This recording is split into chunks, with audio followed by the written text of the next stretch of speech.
రామాయణం 9వ భాగం. జై శ్రీరామ్.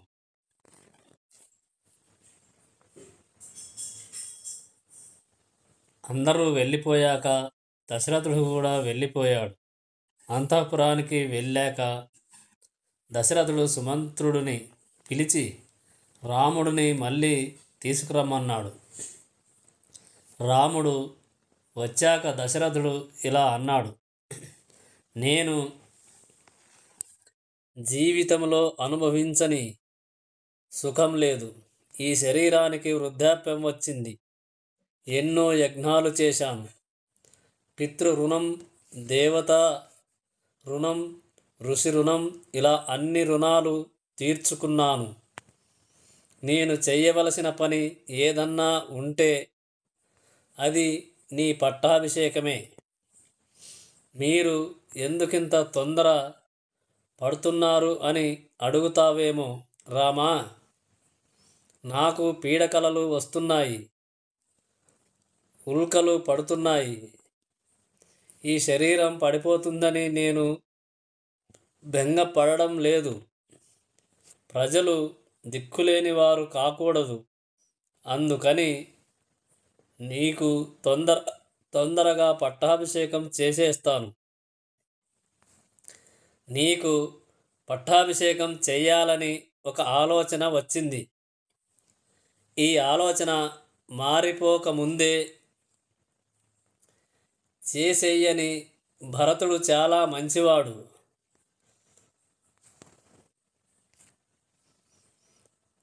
ఇప్పుడు తన మేనమామ అయిన యుధాజిత్తు దగ్గర ఉన్నాడు. భరతుడు రాకముందే నీకు పట్టాభిషేకం చేసేస్తాను. ఒక మంచి పని మొదలు పెట్టగానే నిఘ్నులు వస్తాయి. నీ స్నేహితులందరినీ అప్రమత్తంగా ఉండమను. సీతమ్మతో కలిసి దేవతలని ప్రార్థించి దర్భల గడ్డి మీద పడుకో అని చెప్పి పంపించాడు. దశరథుడు సుమిత్రని చేసుకున్నా పిల్లలు పుట్టలేదు. కాబట్టి యవ్వనంలో ఉన్న సౌందర్య రాశి, అన్ని విద్యలు తెలిసిన కైకేయిని వివాహం చేసుకున్నాడు. ఆ సమయంలో కైకేయ రాజు, నా కూతురికి నీకు పిల్లలు పుడితే వాళ్ళకే పట్టాభిషేకం చెయ్యాలని అడిగాడు. దశరథుడు అప్పుడు మాట ఇచ్చాడు. అందుకని ఇప్పుడు కైకేయ రాజుని పిలవకుండానే రాముడికి తొందరగా పట్టాభిషేకం చెయ్యాలనుకుంటున్నాడు. రాముడు అంతఃపురానికి వెళ్ళి తన తల్లి అయిన కౌసల్యాదేవితో తన పట్టాభిషేకం గురించి చెప్పగా ఆవిడ చాలా సంతోషపడింది. సీతమ్మ, లక్ష్మణుడు ఎంతో ఆనందపడ్డారు. తన మిత్రులకి కూడా చెప్పాడు. తరువాత రాముడు దేవతలకి హావిస్సులు ఇచ్చి మిగిలిన హావిస్సుని తిన్నాడు. ఉపవాసం అంటే కడుపు నిండా తినేస్తే కన్ను పడిపోతుంది. కాబట్టి కన్ను పడిపోనంత సాత్విక ఆహారం, శరీరం నిలబడడానికి కావలసినంత తిని ఆ ఓపికతో భగవద్ధారాధన చెయ్యడం ఉపవాసం. అన్నం తినడం మానేయడం ఉపవాసం కాదు. అయోధ్య నగరం అంతా చాలా సంతోషంగా ఉంది. ఆ అయోధ్య నగరంలోని ప్రజలు రాముడికి పట్టాభిషేకం జరుగుతుందని ఆనందంగా ఉన్నారు. అందరి ఇళ్ల ముందు కల్లాపి జల్లారు. పట్టాభిషేకం అయ్యేసరికి రాత్రి అవుతుందని చెట్లని దీపాలతో అలంకరించారు. నటులు, గాయకులు పాటలు పాడుతూ నాట్యాలు చేస్తూ పరమ సంతోషంగా ఉన్నారు. ప్రజలందరూ మంచి వస్త్రాలు ధరించారు. అందరూ ఆనందంగా సంబరాలు చేసుకుంటున్నారు. కౌసల్య ఆనందానికి అవధులు లేకుండా పోయాయి. గొప్ప గొప్ప దానాలు చేసింది. శ్రీ మహావిష్ణువుని ఆరాధన చేసింది. ముందు రోజు రాత్రి రాముడు ఉపవాసం చేసిన వాడై దర్భల మీద పడుకున్నాడు. మరుసటి రోజు ఉదయాన్నే నిద్రలేచి స్నానం పూర్తి చేసుకొని సంధ్యావందనం చేసుకొని బయలుదేరడానికి సిద్ధపడుతున్నాడు. ఆయన రథం ఎక్కుతుండగా చూడాలని రాముడి అంతఃపురం దగ్గరికి వచ్చిన జానపదుల సంఖ్య ఎంతంటే 15 పక్కన 15 సున్నాలు పెడితే ఎంతో అంత.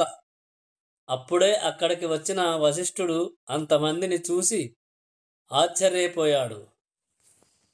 సముద్రంలో పడవ వెళుతున్నప్పుడు నీళ్ళని ఎలా చీల్చుకొని వెళ్తుందో అలా వశిష్ఠుడు ఆ జన సమూహం మధ్య నుండి వెళ్ళాడు. అందరూ ఇలా సంతోషంగా ఉన్న సమయంలో కుబ్జ అంటే గూని అయిన మంధర పుట్టినప్పటి నుండి కైకేయికి దాసిగా ఉన్నది. చంద్రబింబంలా అందంగా ఉన్న రాజప్రసాదం పైకి ఎక్కింది. ఆనందంగా ఉన్న ఆ దేశ ప్రజలని చూసిన మందర భరించలేకపోయింది. అప్పుడే అటుగా వెళుతున్న కౌసల్య యొక్క దాసిని చూసిన మందర ఆమెతో, ఎప్పుడు ఒకరికి పెట్టని ఆ కౌసల్య ఈనాడు ఇలా గొప్ప గొప్ప దానాలు చేస్తుంది ఏంటి అని అడిగింది. అప్పుడు ఆ కౌసల్యదాసి, కౌసల్యాదేవి కుమారుడైన రాముడికి పట్టాభిషేకం జరగబోతుంది, అందుకని కోసల దేశ ప్రజలు ఉత్సవాలు చేసుకుంటున్నారు, చూశావా అని పలికింది. వెంటనే మందర కైకేయి దగ్గరకు వెళ్ళింది. ఒక చక్కని హంసాతూలికా తల్పం మీద విశ్రాంతి తీసుకుంటున్న కైకేయితో మందర ఇలా చెప్పడం ప్రారంభించింది. అక్షయ్యం సుమహద్దేవి ప్రవృత్తం ద్వద్వినాశనం రామం దశరథో రాజా యౌవరాజ్యే అభిషేక్షతి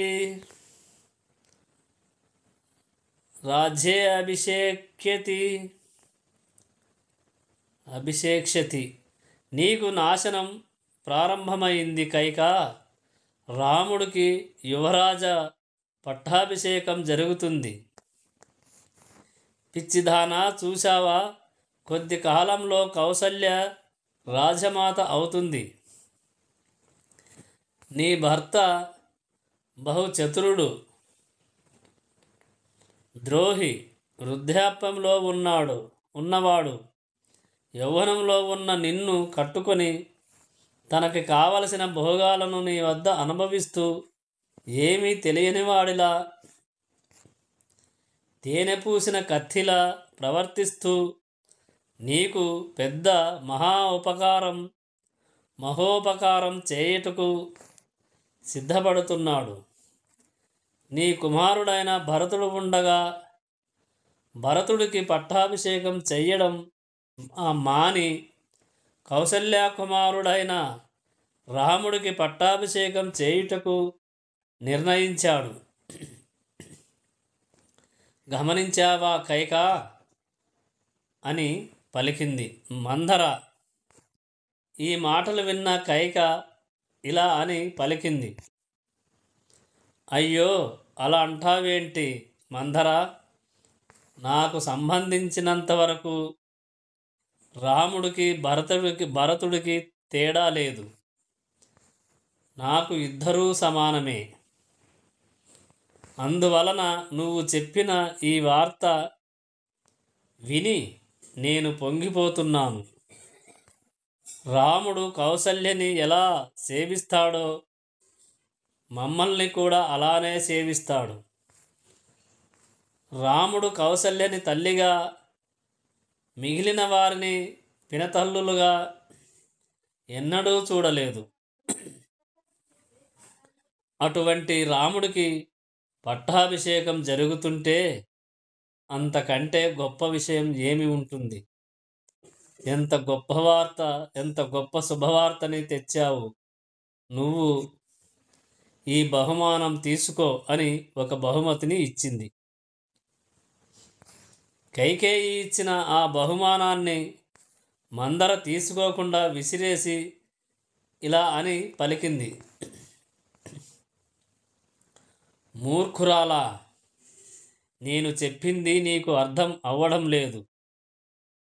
అందుచేత నువ్వు పాముని కౌగిలించుకొని పడుకోవడానికి సిద్ధపడుతున్నావు. దశరథుడు నీకు ఇష్టమైన పనులే చేస్తాడని అనుకుంటున్నావు. నీకు జరుగుతున్న అన్యాయాన్ని నువ్వు ఎందుకు తెలుసుకోలేకపోతున్నావు? రాముడితో పాటు పట్టాభిషేకానికి యోగ్యత ఉన్నవాడు భరతుడొక్కడే. అందుకే రాముడికి భరతుడంటే భయం.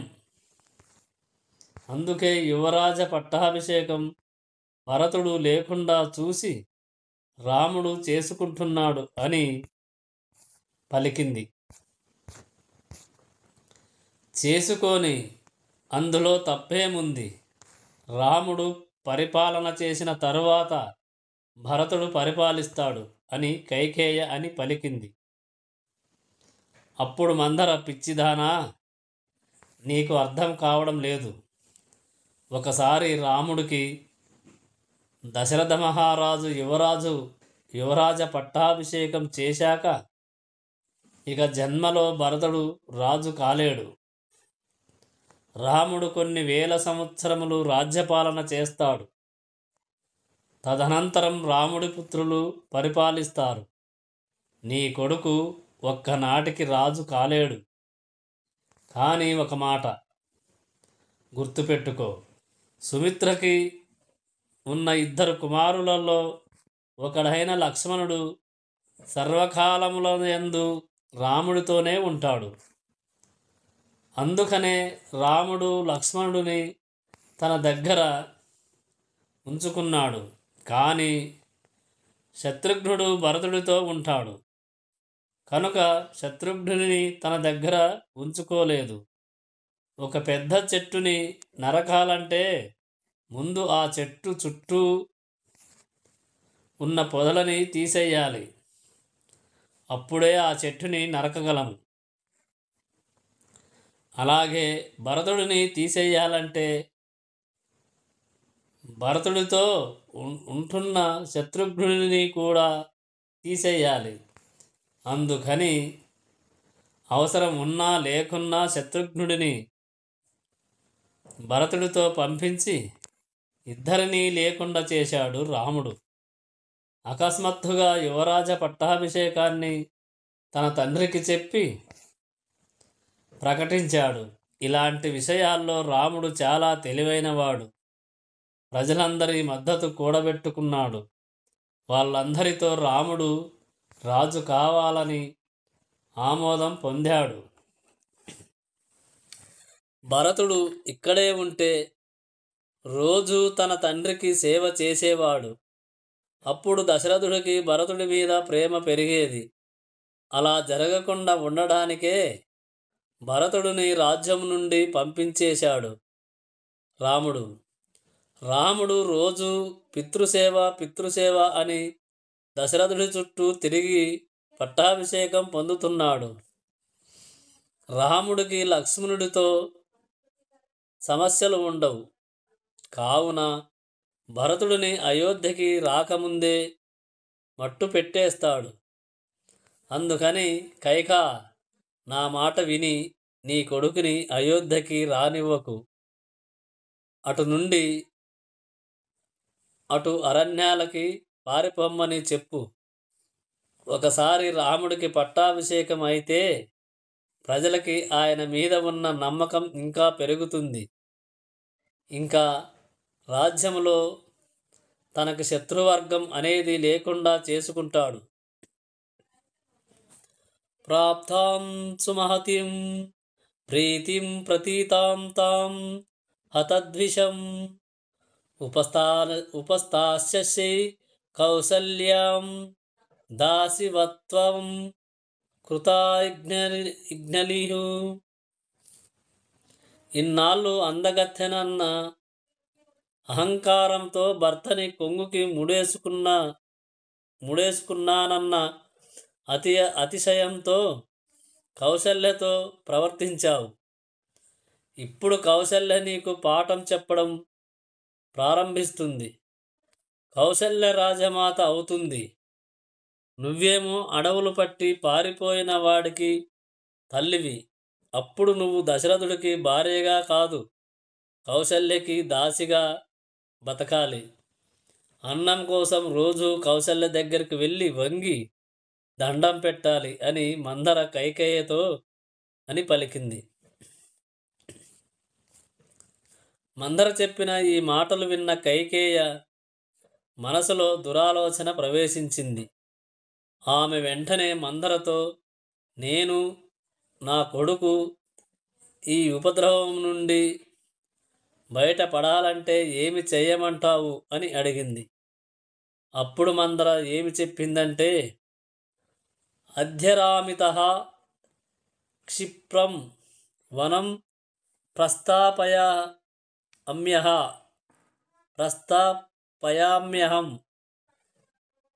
యౌవరాజ్యే చ భరతం క్షిప్రమే అవాభిషేచయే. ఏ రాముడు తన గుణముల చేత, పితృవాక్య పరిపాలన చేత, తండ్రిని సేవించడం చేత రాజ్యాన్ని పొందుతున్నాడో ఆ రాముడిని 14 సంవత్సరములు జటలు కట్టుకొని, నారచీరలు కట్టుకొని దండకారణ్యానికి పంపాలి. నీ కొడుకుకి అదే ముహూర్తానికి పట్టాభిషేకం చేయించాలి. రాముడు 14 సంవత్సరములు అరణ్యాలకి వెళ్ళడం వలన నీ కొడుకు సింహాసనం మీద కూర్చొని ప్రజలందరిలోనూ మంచి మద్దతు సంపాదిస్తాడు. నీ కొడుకు ప్రజల గుండెల్లో బాగా పాతుకుపోతాడు. తరువాత రాముడు తిరిగొచ్చినా తనకి ఎదురు తిరగకుండా తప్పిస్తాడు. కాబట్టి రాముడిని 14 సంవత్సరములు అరణ్యాలకి పంపడం, నీ కొడుక్కి పట్టాభిషేకం చేయడం, ఈ 2 వరాలని అడుగు అని చెప్పింది. మందర, నా కొడుక్కి యువరాజ పట్టాభిషేకం, రాముడికి అరణ్యవాసం ఎలా కలుగుతుంది అని కైకేయ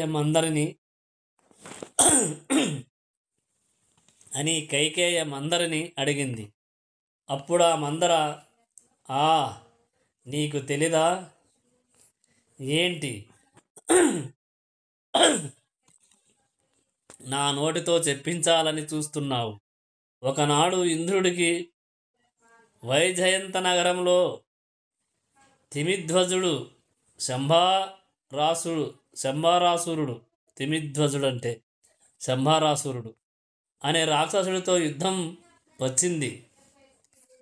ఆ యుద్ధంలో ఇంద్రుడు ఒక్కడే గెలవలేక దశరథుడి సహాయం అడిగాడు. అయితే దశరథుడు అన్ని విద్యలు తెలిసున్న నిన్ను కూడా తనతో పాటు తీసుకువెళ్ళాడు. ఆ తిమిధ్వజుడు దశరథుడిని బాగా కొట్టేసరికి భర్తని రక్షించుకోవడం కోసం సారథ్యం చేస్తున్న నువ్వు దశరథుడిని రాక్షసుల నుండి తప్పించి దూరంగా తీసుకెళ్ళావు.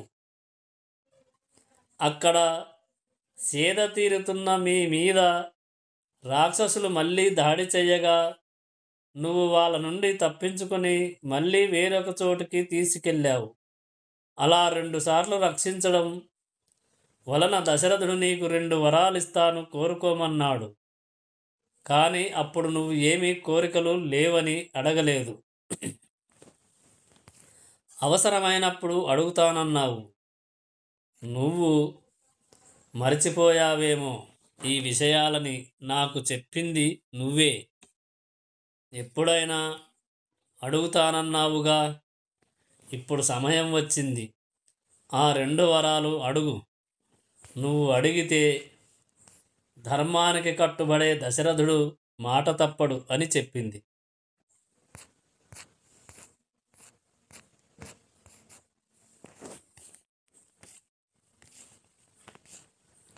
ఈ మాటలు విన్న కైకేయ పరమ సంతోషంతో, ఓ మందరా, నువ్వు గూనితో వంగి తలుపుతూ మాట్లాడుతుంటే గాలికి కదులుతున్న తామర పువ్వులా ఉన్నావే. భరతుడికి పట్టాభిషేకం అవ్వగానే నీ గూనికి బంగారు తొడుగు చేస్తాను, బంగారపు బొట్టు చేయిస్తాను. రాజుల బుర్రల్లో ఎన్ని ఆలోచనలు తంత్రాలు ఉంటాయో అవన్నీ నీ గూనిలో ఉన్నాయి అని పలికింది. అప్పుడా మందర నాతో మాట్లాడడం కాదమ్మా, నువ్వు పెట్టుకున్న ఆభరణాలు, కట్టుకున్న పట్టుచీర అవతల పారేసి ఒక ముతక వస్త్రం కట్టుకొని కోపగృహంలో నేల మీద పడుకో. అప్పుడు దశరథుడు వచ్చి నీకు వజ్రాలు, ముత్యాలు, రత్నాలు ఇస్తానంటాడు. ఆయన మాటలకి నువ్వు లొంగిపోకు.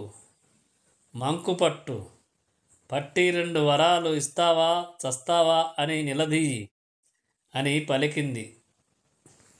అయితే కోపగృహం నుండి ఆనందంతో వస్తున్న కైకేయనో లేకపోతే నా శవాన్నో చూస్తావు నువ్వు అని ఆ కైకేయ అలంకారాలన్నీ తీసేసి లోపలికి వెళ్ళి పడుకుంది. అటుపక్క దశరథుడు పట్టాభిషేకానికి చెయ్యవలసిన పనులని పురమాయిస్తూ తనకి అత్యంత ప్రియమైన కైకేయికి స్వయంగా తానే ఈ శుభవార్త చెప్పాలని కైకేయ మందిరానికి వచ్చాడు దశరథుడు. ఎప్పుడు నెమళ్ళు, హంసలు, సంగీత ధ్వనులు, పాటలు పాడేవారు. హంసతూలికా తల్పాలు, ముత్యాలతో కట్టిన పరదాలతో రమణీయంగా ఉండే ఆ మందిరంలో కైకేయ ఎక్కడా కనబడలేదు. కైకేయ కనబడకపోయేసరికి అక్కడున్న దాసిని అడుగగా కైకమ్మ ఎందుకనో కోపగృహంలో నేల మీద పడి ఉందన్నారు ఆ దాసీలు. దశరథుడు గబగబా ఆ కోపగృహం వైపు వెళ్ళాడు. అక్కడికి వెళ్ళేసరికి కైకేయ నేల మీద పడి ఉండడం చూసి తట్టుకోలేకపోయాడు. అప్పుడు దశరథుడు కైకేయతో ఇలా అన్నాడు. కైకేయ, నీకు ఏమన్నా వ్యాధి వచ్చిందా? అనారోగ్యంతో ఉన్నావా? మన రాజ్యంలో ఎందరో గొప్ప గొప్ప వైద్యులు ఉన్నారు. వారందరినీ పిలిపిస్తాను. నువ్వు అలా పడి ఉంటే నా హృదయం చాలా తల్లడిల్లిపోతుంది. నీ మనస్సులో ఏదన్నా కోరిక ఉంటే చెప్పు, తప్పక తీరుస్తాను అన్నాడు దశరథుడు. అవధ్యోవధ్యతాం కోవా వధ్యో విముచ్యతాం దరిద్రః కో భవేదాఢ్యో ద్రవ్య వాన్వాప్యకి ఇచ్చనః.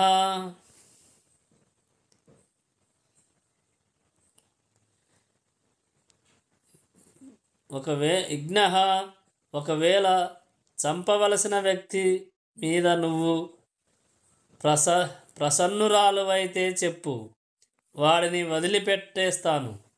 అలాగే చంపవలసిన అవసరం లేని వ్యక్తి మీద నీకు కోపం వస్తే చెప్పు, వాడిని చంపేస్తాను. నీకు ఒక దరిద్రుడి మీద ప్రసన్నత కలిగితే చెప్పు, వాడిని ఐశ్వర్యవంతుడిని చేస్తాను. ధనవంతుడి మీద నీకు కోపం వస్తే చెప్పు, వాడిని క్షణంలో దరిద్రుడిని చేస్తాను. నేను, నా భార్యలు, నా రాజ్యం, నా పరివారం అందరం నీ ఆధీనం. కైకా, నీ కోరికేంటో చెప్పు, దాన్ని తప్పకుండా తీరుస్తాను అన్నాడు.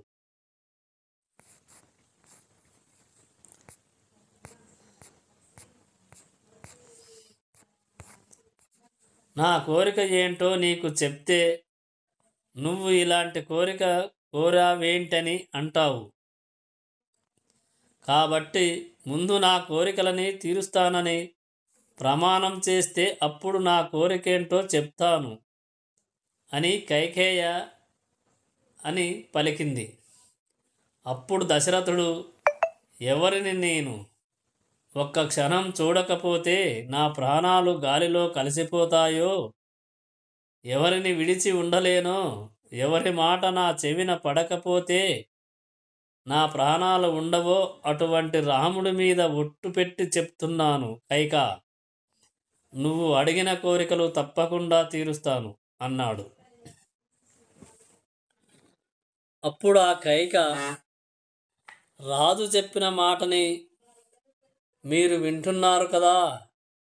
ఓ రాత్రి దేవతలారా, పగటి దేవతలారా, గృహ దేవతలారా, సూర్యుడా, చంద్రుడా, సమస్త దేవతలారా, భూమి అష్టదిక్పాలకులారా, మీరందరూ నా తరపున సాక్షి.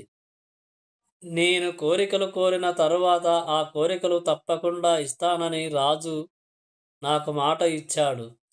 రాజా జ్ఞాపకం తెచ్చుకో. ఒకనాడు శంభారాసురుడు మీదకి యుద్ధానికి వెళ్ళాం. అప్పుడు నేను నిన్ను 2 సార్లు రక్షించాను. అప్పుడు నువ్వు నాకు 2 వరాలు ఇచ్చావు. ఆ 2 వరాలని ఇప్పుడు అడుగుతున్నాను అని కైక పలికింది. అభిషేక సమారంభవో రాఘవస్యో పకల్పితః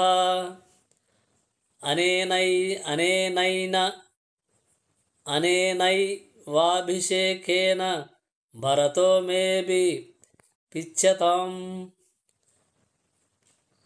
నవ ఇచ్చచ వర్షాని దండకారణ్యమాశ్రితః చీరాజిన జటాధారి రామో భవతు తాపసః భరతో భజతా మధ్య యౌవరాజ్య మకంటకం. ఏ రాముడికి యువరాజ పట్టాభిషేకం చేద్దామని నువ్వు సమస్త సంబరాలు తెచ్చి సిద్ధం చేశావో, అదే ముహూర్తానికి భరతుడికి పట్టాభిషేకం చెయ్యాలి. పట్టాభిషేకం చేయించుకోవలసిన రాముడు 9+5 సంవత్సరములు దండకారణ్యానికి వెళ్ళి నారచీర బట్టలు కట్టుకొని మాంసాహారం తినకుండా తపస్విలాగా బతకాలి అని పలికింది.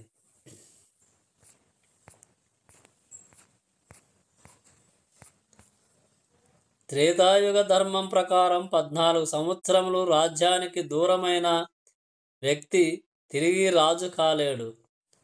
అందుకని కైక రాముడిని 14 సంవత్సరములు అరణ్యవాసానికి వెళ్ళమన్నది. కానీ ఎవరి యందు కామక్రోధాలు అతిగా ప్రకాశిస్తాయో వాళ్ళని దేవతలు అవహించి దైవకార్య నిమిత్తము వాడుకుంటారు. అందుకే దేవతలు కైకేయను ఆవహించి ఆమెతో 14 అనిపించకుండా 9+5 నవ పచ్చిచ వర్షాన్ని అనిపించారు. కైకేయ అలా అనడం వలన రాముడు రావణ సంహారణ అనంతరం రాజారాముడిగా పట్టాభిషేకం పొందాడు అని పెద్దలు చెప్తారు.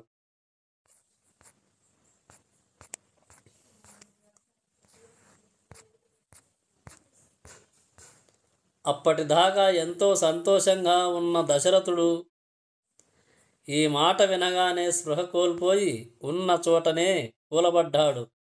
తరువాత అక్కడి నుండి నేల మీద పడ్డాడు. ఆయన అలా పడిపోతే కైకేయ కనీసం లేవలేదు. కొంతసేపటికి తేరుకున్న దశరథుడు, ఎంత మాట అన్నావు కైకా! జీవితంలో ఇటువంటి మాట వినవలసి వస్తుందని నేను ఎన్నడూ అనుకోలేదు. రాముడు నీకు చేసిన ఏమిటి? రాముడు ఎన్నడూ కౌసల్యని ఒక్కదాన్నే మా అమ్మ అని సేవ చెయ్యలేదు. కౌసల్యని చూసినట్టే నిన్ను సుమిత్రని చూశాడు. ఎన్నడూ మాట తప్పలేదు రాముడు. రాముడు గురించి వ్యతిరేకంగా మాట్లాడేవారు ఈ కోసల దేశంలో ఎవ్వరూ లేరు. నీ దగ్గరికి ఎప్పుడు వచ్చినా రాముడికి పట్టాభిషేకం చెయ్యాలి, నాకు భరతుడికి రాముడికి తేడా లేదు అనేదానివి కదా. మరి ఇప్పుడు నువ్వు ఎవరి చెప్పుడు మాటలు విని ఇలా మాట్లాడుతున్నావు? గురువులకి ఎంతో సేవ చేసిన నా రాముడు హాయిగా హంసతూలిక పాన్పుల మీద నిద్రించవలసిన వాడిని నువ్వు ఎందుకని తపస్విలాగా జటలు కట్టుకొని అడవుల్లో దొరికే తేనె కందమూలాలు తిని చెట్ల కింద పడుకోమని కోరుతున్నావు? ఇదంతా ఊహించి నేను బతకగలనా? నేను ఇప్పుడు జీవితంలో చిట్ట చివరి దశకి వచ్చాను కైకా. అందుకని రాముడిని విడిచిపెట్టి నేను ఉండలేను. కావాలంటే కౌసల్యని వదిలిపెట్టమను, సుమిత్రని వదిలిపెట్టమను, నా ప్రాణాలే వదిలేయమను, నన్ను సింహాసనం మీద నుండి దిగిపోమ్మను. ఈ కోరికలన్నీ తీరుస్తాను. నీ పాదములు పట్టి ప్రార్థిస్తున్నాను కైక. రాముడిని 14 ఏళ్ళు పంపించేయమని అనవద్దు. రాముడిని నేను పంపిస్తే సీతమ్మ నా దగ్గరకు వచ్చి, మామగారు నా భర్త ఏ తప్పు చేశాడని ఆయనని అడవులకు పంపించారు అని ఏడుస్తూ నన్ను ప్రశ్నిస్తే నేను ఏ సమాధానం చెప్పగలను? రాముడే కనుక అడవులకు వెళితే నేను బతకలేను, శవమై కింద పడతాను. నువ్వు వైధవ్యాన్ని పొంది దిక్కులేని దానివి అవుతావు. కావున నీ మాంగల్యాన్ని కాపాడుకో. రాముడు భరతుడికి ఏ అపకారము చెయ్యడు. నిన్ను కన్న తల్లిని చూసినట్టు చూస్తాడు. నీకు ఎవరో లేనిపోని విషయాలు నూరిపోశారు. నేనే కనుక రాముడిని అడవులకు పంపితే, ఏ తప్పు చెయ్యని రాముడిని అడవులకు ఎలా పంపగలిగావు? నిన్ను మేము ఎలా నమ్మము అని సుమిత్ర అంటుంది. అప్పుడు నేను ఏ సమాధానం చెప్పను? 60,000 సంవత్సరములు రాజ్యపాలనం చేసిన నేను బయటకి వెళుతుంటే పట్టపగలు సురాపానం చేసిన బ్రాహ్మణుడు నా పక్కన వెళుతూ యవ్వనంలో ఉన్న భార్య మాట కోసం ధర్మాత్ముడైన కొడుకుని అడవికి పంపించి బతుకుతున్నవాడు ఈ దశరథుడని దెప్పి పొడుస్తారు. ఆనాడు నేను బతికినా చనిపోయినట్టే. నాకు అటువంటి అపకీర్తి తేవద్దు. నన్ను ఒక తల్లి బిడ్డని చూసినట్టు, ఒక అక్క చెల్లెలు అన్నదమ్ములని చూసినట్టు, ఒక దాసి యజమానిని చూసినట్టు చూసింది కౌసల్య. అపారమైన సుగుణాభిరాముడికి తల్లి అయ్యింది కౌసల్య. అయినా నేను కౌసల్యని ఒక్కనాడు సత్కరించలేదు. ఎందుకో సత్కరించలేదో తెలుసా? నీకు కోపం వస్తుందని సత్కరించలేదు. నేను ఎన్నడూ వారి గృహాలకి వెళ్ళలేదు. కేవలం నీయందే ప్రీతి పెట్టుకొని బ్రతికాను.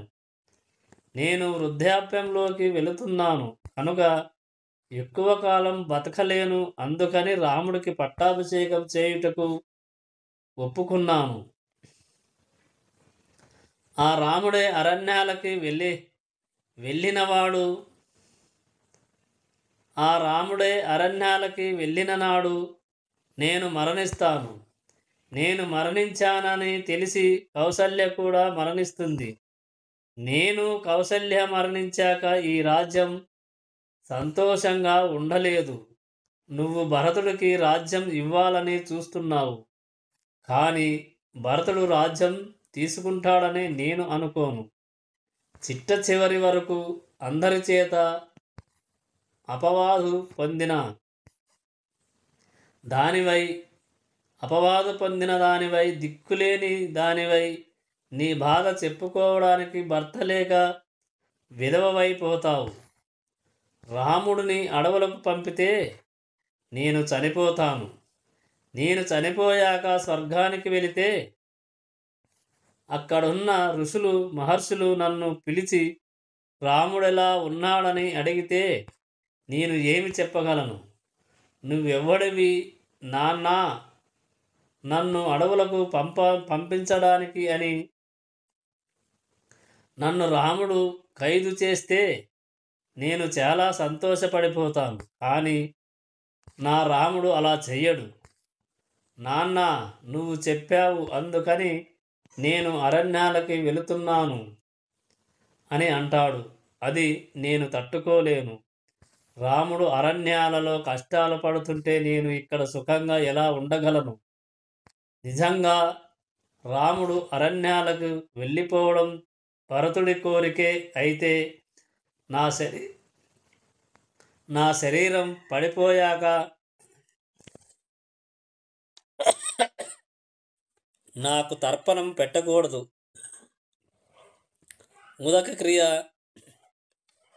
ఉదక క్రియ చెయ్యకూడదు. నువ్వు నా శవాన్ని ముట్టుకోకూడదు. ఇప్పటికైనా మించిపోయింది లేదు. నీ 2 కోరికలని ఉపసంహరించుకో. నేను అడుగుతున్నానని కాదు. ఒక ముసలివాడు ఎందుకు పనికిరానివాడు అడుగుతున్నాడని నాకు నువ్వు భిక్ష పెట్టు. రాముడిని చూస్తూ చనిపోయే అదృష్టాన్ని నాకు ఇవ్వు. దశరథుడు అలా చెప్పుతూ కైకేయ పాదాల మీద పడబోగా తన పాదాల మీద పడుతున్నాడని తెలిసి కైకేయ పక్కకు జరగగా దశరథుడి శిరస్సు నేలకు తగిలి స్పృహ కోల్పోయి పక్కకు దొర్లి పడిపోయాడు. కొంతసేపటికి దశరథుడికి తెలివి వచ్చాక కైకేయ ఇలా అని పలికింది. ఏమయ్యా, ఇక్ష్వాకు వంశంలో జన్మించినావంటావు, సత్యధర్మములో పాటిస్తున్నానంటావు, 2 వరాలు ఇచ్చానన్నావు. ఆ 2 వరాలు నేను అడిగేసరికి నీకింత కష్టం కలిగిందా? ఎవరైనా వచ్చి రాముడేడని అడిగితే దండకారణ్యానికి పంపించానని చెప్పలేను అని అంటున్నావు కదా. మరి ఆనాడు నేను నీకు 2 సార్లు ప్రాణభిక్ష పెడితే బతికిన వాడివి. అలాంటి బతికిచ్చిన కైకేయకి 2 వరాలు ఇవ్వడం మానేసి అమాయకురాలిని చేసి వంచిన వాడవు అని లోకము పిలవదా? వరాలు ఇవ్వడానికి ఎందుకు వెనుకడుగు వేస్తున్నావు? నీ వంశంలోని వారు ఉత్తమ గతులకి వెళ్ళాలా? ఒకనాడు డేగ రూపంలో ఉన్న ఇంద్రుడు పావురం రూపంలో ఉన్న అగ్నిని తరుముతూ రాజు దగ్గరకు వచ్చారు. ఆ పావురం రాజు కాళ్ళ మీద పడితే రాజు ఆ పావురానికి శరణిచ్చాడు. ఆ పావురానికి శరణిచ్చావు, బాగానే ఉంది, మరి నా ఆహారం సంగతేంటని అడిగాడు డేగ రూపంలో ఉన్న ఇంద్రుడు ఆ రాజు యొక్క ధర్మనిష్ట తెలుసుకుందామని నీకు పావురం మాంసం కావాలి కనుక ఆ మాంసం నేనిస్తాను అని పావురాన్ని తక్కెటలో ఒక పక్క పెట్టి మరొక పక్క తన శరీరం నుండి కోసిన కొంత మాంసాన్ని పెట్టి ఆ మాంసాన్ని ఇచ్చిన వాడు నీ వంశంలో పుట్టిన శిబి చక్రవర్తి. అలాగే ఒకనాడు అలర్కుడి దగ్గరికి ఇంద్రుడు బ్రాహ్మణ రూపంలో వచ్చి నిలబడితే నీకేమి కావాలో కోరుకోమన్నాడు రాజు. అయితే నీ కళ్ళని ఇచ్చేస్తావా అన్నాడు ఆ బ్రాహ్మణుడు. ఇస్తానన్నాడు కాబట్టి తన 2 కళ్ళని తీసి ఇచ్చాడు అలర్కుడు. అలాంటి వంశంలో పుట్టి 2 వరాలు భార్యకిస్తానని చెప్పి ఇవ్వకుండా తప్పించుకు తిరగడానికి నీకు సిగ్గుగా లేదా? దుర్మతే ధర్మాన్ని వదిలేసి రాముడికి పట్టాభిషేకం చేసేసి నువ్వు కౌసల్యతో రోజు కులుకుదామని అనుకుంటున్నావా? నీ బతుకేంటో నాకు తెలియదనుకుంటున్నావా? నాకు 2 వరాలు ఇచ్చి తీరాల్సిందే. నువ్వు రాముడికి పట్టాభిషేకం చేస్తే కౌసల్య రాజమాత అయితే నేను కౌసల్యకి నమస్కారం చేస్తానని అనుకుంటున్నావా? ఒక్కనాటికి అది జరగదు. నేను ప్రాణాలైనా విడిచిపెడతాను కానీ ఒక్కనాటికి కౌసల్యకి నమస్కారం చెయ్యను. నా 2 వరాలు నాకు ఇవ్వాల్సిందే అని పలికింది కైక. అప్పుడు దశరథుడు, ఒకవేళ ఇదే నీ పట్టుదల అయితే నువ్వు నేల మీద పడి ముక్కులపోయి నువ్వు నిలువునా మండిపో, సర్వనాశనమైపో. నీ కోరిక మాత్రం నేను తీర్చను. ఎందుకంటే నువ్వు ధర్మబద్ధమైన కోరిక కోరలేదు. లోకమంతా ఎవరిని రాజుగా కోరుకుంటుందో, ఎవరి మీద లోకమంతా ఒక అపవాదు చెయ్యలేదో అటువంటి మహాత్ముడిని ఎటువంటి కారణం లేకుండా అరణ్యాలకు పంపమంటున్నావు. నువ్వు నాశనమైపోయినా సరే నేను మాత్రం నీ కోరిక తీర్చను అన్నాడు. అలా కైకతో ఏడ్చి ఏడ్చి మాట్లాడుతూ దశరథుడు అప్పటికే 15 సార్లు స్పృహ తప్పాడు. అలా ఏడుస్తూ కైకేయతో రాముడు దండకారణ్యానికి వెళితే ఎంత కష్టమొస్తుందో, ప్రజలు ఎంత తల్లడిల్లిపోతారో నువ్వు ఊహించలేకపోతున్నావు. నేను అదృష్టవంతుడిని అయితే అసలు రాముడిని అరణ్యాలకు వెళ్ళు అన్న మాట అనకుండా ఇప్పుడే మరణించాలని కోరుకుంటున్నాను. మరొక్కసారి నీ పాదాలు పట్టుకుంటాను అని మళ్ళీ కైకేయ పాదాల మీద పడబోగా ఆవిడ మళ్ళీ తప్పుకొని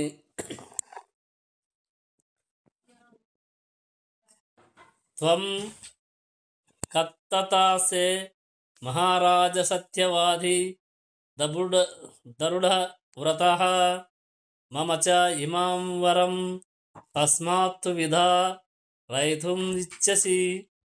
సత్యం ధర్మం అని అంటావు, సత్యానికి ధర్మానికి కట్టుబడ్డానంటావు.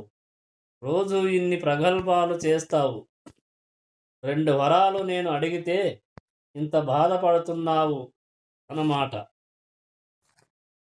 తప్పుతున్నది నువ్వు కాదా అని అడిగింది. అలా ఆ రాత్రి దశరథుడు ఎంత బతిమాలినా కైకేయ ఒప్పుకోవడం లేదు. ఏడ్చి ఏడ్చి ఆయన కన్నీళ్ళన్నీ ఉబ్బిపోయాయి, ఆయన కళ్ళన్నీ ఉబ్బిపోయాయి, జుట్టు చెరిగిపోయింది, నీరసం వచ్చింది. అప్పుడు ఆయన, ఓ రాత్రి నాకు నువ్వన్న ఒక వరం ఇవ్వు, ఈ రాత్రిని ఇలాగే ఉండని, తెల్లవారనివ్వ మాకు. తెల్లవారితే రాముడితో నేను ఏమి మాట్లాడను. అందుకని నువ్వు ఇలాగే ఉండిపో. వద్దులే, నువ్వు తొందరగా వెళ్ళిపో. ఎందుకంటే ఇలా చీకటిగానే ఉంటే నేను ఇక్కడే ఉండవలసి వస్తుంది. నేను అంతసేపు ఈ కైకేయిని చూస్తూ ఉండలేను. కాబట్టి నువ్వు తొందరగా తెల్లారిపో అంటూ తాను ఏమి మాట్లాడుతున్నాడో తెలియని ఉన్మాద స్థితికి వెళ్ళిపోయాడు. మెల్లగా తెల్లవారుతుంది. అప్పుడు కైకేయ, ఇప్పుడు తెల్లవారుతుంది. రాముడు నీ ఆశీర్వాదం కోసం వస్తాడు. రాముడిని చూసిన తరువాత పుత్రవాత్సల్యంతో మాట మార్చిన భరతుడికి రాజ్యం ఇవ్వకపోయినా, రాముడిని అరణ్యాలకు పంపకపోయినా విషం తాగి ఇదే గదిలో చనిపోతాను అని పలికింది. అప్పుడు దశరథుడు, యహాతే మంత్ర అకృతః పానిరగ్నౌ పాపే మాయ అద్రుతః తం త్యజామి త్వజం చైవ తవ పుత్రం సహా త్వయా. నువ్వు నన్ను ఇంత బాధ పెట్టావు కాబట్టి ఏ రాముడిని చూసి చనిపోతానో అంటే ఆ వరం కూడా ఇవ్వలేదు కనుక మంత్రపూర్వకంగా ఏ అగ్ని సమక్షంలో నీ పానిగ్రహం చేశానో అటువంటి నిన్ను ఇప్పుడే విడిచిపెడుతున్నాను. ఇక నువ్వు నాకు భార్యవి కావు. నువ్వు నీ కొడుకు కలిసి రాజ్యం ఏలుకోండి. ఎవడి కోసమైతే నువ్వింత దారుణానికి దిగజారావో ఆ కొడుకుని కూడా వదిలేస్తున్నాను. భరతుడు నా శరీరాన్ని ముట్టుకోకూడదు అన్నాడు. అలా తెల్లవారగానే పట్టాభిషేకానికి చేయాల్సిన ఏర్పాట్లన్నీ చేస్తున్నారు. బ్రాహ్మణులు, జానపదులు, సామంతరాజులు మొదలై వాళ్ళందరూ రాజు కోసం ఎదురు చూస్తున్నారు. ఈ మిగతా వీడియో రేపటి వీడియోలో తెలుసుకుందాం. వీటికే వీడియో ఎక్కువైపోతుంది. జై శ్రీరామ్.